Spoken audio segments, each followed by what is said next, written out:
let us discuss the structure of a sperm, or you can say a spermatozoon. A spermatozoon is divided into 4 parts: head, neck, middle piece and tail. So we are going to discuss these parts one by one.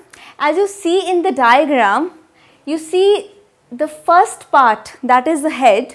It has an acrosome and a nucleus. So in the posterior part, it has a nucleus and a small anterior acrosome. This acrosome actually contains digestive enzymes. They are hydrolytic enzymes. These enzymes are the ones which are going to help them to penetrate into an ovum or an egg. Okay. So this acrosome is very important because of the presence of digestive enzymes, or you can say hydrolytic enzymes, that help it to penetrate into the ovum. And then head also has nucleus. Now this nucleus contains condensed DNA. Okay. So this DNA is condensed, and it has how many chromosomes? The nucleus contains 23 chromosomes. Remember that in the nucleus there will be 22 autosomes and 1 sex chromosome. So overall we have 23 chromosomes, and these chromosomes, you all know that they are very important because they are carrying the genetic material from the male parent.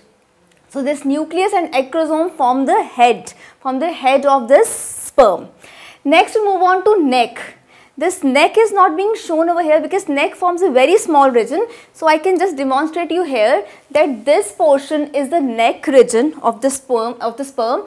What does this neck region contains? It contains 2 centrioles. Okay, these 2 centrioles are very important in the sense, the first centriole, it is going to help in the first cleavage. When we have zygote, we have fertilized egg, the first cleavage is due to this one of these 2 centrioles, and the second centriole is going to help in the formation of an axial filament. We could see one axial filament is going to arise from here and it's going to end up here.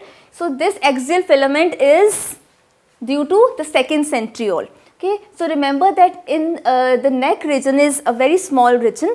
It is important because it has 2 centrioles, and these 2 centrioles are at right angles to each other. Since they are at right angles to each other, one is going to help in the cleavage, in the first cleavage of the zygote, and the second centriole is going to help in the formation of axial filament. Next we move on to the middle piece. The middle piece, or the middle region of this sperm, it is also, you can also call it as collar. It contains lot of mitochondria which is bounded along that axial filament. Now the role of this mitochondria is to generate ATP, to generate energy. Why a sperm needs energy? A sperm needs energy because when it has to pass through the female genital tract and reach the ovum, it is motile. So when it has to move, it needs ATP, that is energy, and this mitochondria provides energy to the sperm. Okay. And remember that this energy is very limited. If a sperm is not able to fuse or to reach the ovum within 24 to 48 hours, this is going to die because of lack of energy. Then we move on to the tail region. This tail region is also known as flagellum.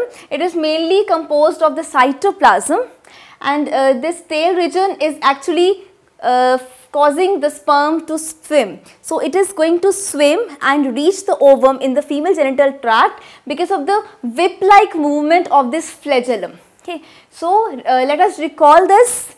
A spermatozoon has 4 parts: head, neck, middle piece and tail. The head has a nucleus and an acrosome. This acrosome, it has some hydrolytic enzymes or some digestive enzymes which is helping the sperm to penetrate into the egg, and the nucleus contains the genetic material from the male parent. It has 23 chromosomes. How 23 chromosomes? 22 are the autosomes and 1 is the sex chromosomes.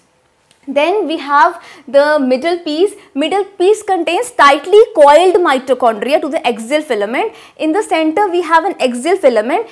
Around that axial filament, mitochondria is tightly coiled. The main function of this mitochondria is to generate ATP, to generate energy. Why a sperm needs energy? It needs energy so that it can reach and penetrate the ovum to fertilize it.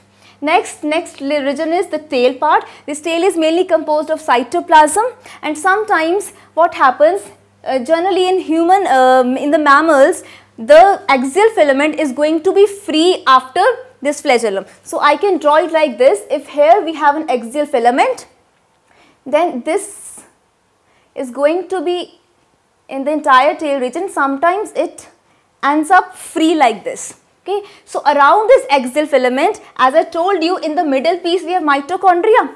So here you can demonstrate some mitochondria, and this mitochondria is giving energy to the sperm, and the tail is mainly composed of cytoplasm, and this tail is also known as flagellum. Why flagellum? Because it is going to help the sperm to swim by its whip-like movement. Okay, so the sperm tail is going to help the sperm to be motile, to move and to reach the egg and to fertilize it. So we remember that we have these 4 regions: head, neck, middle piece and tail.